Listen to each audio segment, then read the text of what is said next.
मेहड़ मां खे ख़बर ॾींदा हलूं त मेहड़ फरीदाबाद बाहि वाक़िए ते अल ख़िदमत फाउंडेशन ज़िले दादू पारां ॻोठ फैज़ मोहम्मद दरियाणी में पहुची बाहि मुतासिरनि में कपड़ा थाऊं राशन जा 200 कट्टा तक़सीम कया आहिनि। बाहि मुतासिरनि जी ख़िदमत कंदा रहंदासीं। जेके घरनि खां बेघरनि ऐं बेयारो मददगार बणियल असीं उन्हनि जी मदद कंदासीं। ख़िदमत जे तरफ़ां जीअं त ॿिए ॼाड़े ते असांजी हिते वार कयूं, राशन जूं गाॾियूं भराया।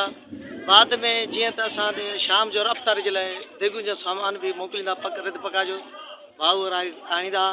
जीअं त ॿिए चकर हिपातन मरल में जीअं त राशन अॼु बि 2-3 गाॾियूं भरे हिते वरी इनखे टेंट राशन कपिड़ा ॾेई वियासीं। अॼु वरी असां हिन जे लाइ राशन ईद जे लाइ राशन थांव बर्तन आहिनि, रत पचा जा कपिड़ा आहिनि, हर शइ खणी आहियूं। अॼु ईद जे लाइ असांखे 200 असां वटि कार्टून आहिनि राशन जा, 200 अटे जा कट्टा आहिनि, 100 रुपया 100 जेको आहे असां वटि कार्टून आहे उहो बर्तन जो आहे। हिन कोर्ट जे खणी आया आहियूं। हीउ कमु जेको करिणो हुयो गवर्नमेंट जो कमु हो, गवर्नमेंट नथी करे सघे।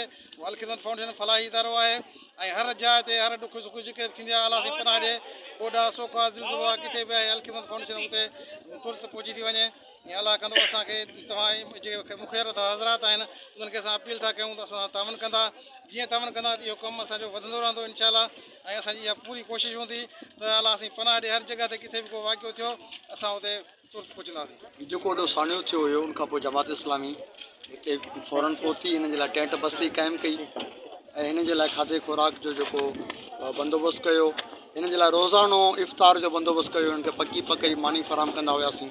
ऐं हींअर वरी हिकु भेरो ॿीहर जमात इस्लामी हिननि खे किचन किट यानी थावनि जा सेट ऐं ईद जो राशन खणी आई आहे। हिन जे लाइ जमात इस्लामी अल ख़िदमत हिन जी भरपूर ख़िदमत कई आहे। आईंदा इंशाअल्लाह हिन जी ख़िदमत कंदा रहंदा। मज़ीद ख़बरनि ऐं तफ़सीलात लाइ विज़िट कयो असांजी वेबसाइट www.awamiNewsHD.com ऐं ॾिसंदा रहो अवामी न्यूज़ HD।